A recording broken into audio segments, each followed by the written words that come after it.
The honest friend, Brian Beatty.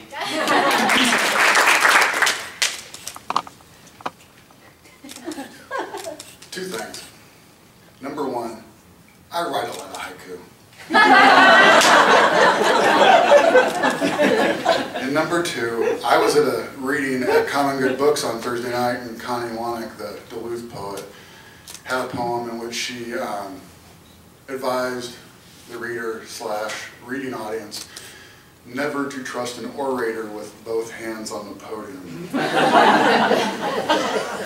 My poem tonight is not a haiku. My poem tonight is a longer poem for me. It almost goes to the 3/4 of the page down. And it's partially the poem I picked because today is National Record Store Day. And I picked a poem for a musician, John Fahey, who many of you may not know. Because unless you're one of the 24 people in the world who gives a shit about acoustic finger-picked guitar, you probably aren't going to know him. But let's say in the 1960s, let's say this is why he deserves a poem, and this is why I'm reading this tonight. In the 1960s, he helped rediscover the blues legends Skip James and Booker White. In the 1970s, he created a record label called Tahoma, which gave his entire genre of music, which includes adopted Minnesotan Leo Kottke, reason for being in a place to release their music.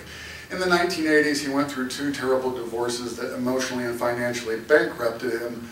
And in the 1990s, he was rediscovered by some people and then came into some money and created a second record label called Revenant.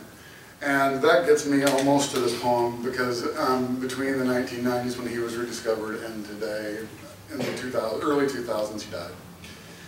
But the poem is called Requiem for a Revenant, and just to be clear, because it wasn't clear to me today when I picked this poem out to read, because it's been a while since I've written it, I reminded myself what Revenant was with a trip to the dictionary, and it is someone who has made an unexpected return, ostensibly from the dead.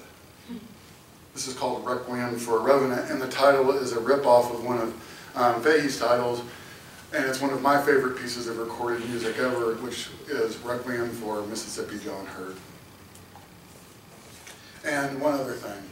The phrase spiritual detective comes from an interview with Fahey near the end of his life. Someone asked him if he did not consider himself a folk musician because he refused to accept that phrase because he said folk music was too sentimental. What did he consider himself? And he said he considered himself a spiritual detective. One other thing, and that is that Fahey also has, near the end of his life, wrote 2 books that were published. And one of them has the best title, I am convinced, of any book ever to be published, so I may never worry about putting together a manuscript of my poems. And that book title is How Bluegrass Music Destroyed My Life. Requiem for a Revenant, in memory of John Fahey. There's no job description for the position, spiritual detective. Being the resurrection is no life either. Maybe we're becoming too cynical about our nostalgia, but here weird America sits, mute for a change, in a vintage sepia-toned haze, listening at the mouths of train tunnels from Portland, Maine to Salem, Oregon, waiting to hear from your true air. As if there's an underground railroad or honorary parade for cranked geniuses.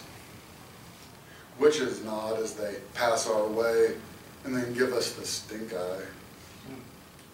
We've tied to the arms of our aluminum lawn chairs these giant colorful bouquets of balloons, only to watch them turn brown too. That they're deflating goes without saying. The turtles nestled in our national lap, these ancient turtles, are destined to inherit this cursed country soon. Our children, the supposed future, we've sent to put their ears to the dirt down at Robert Johnson's crossroads. Here's hoping they don't find their way home. Our hands are full with our own souls. Thanks.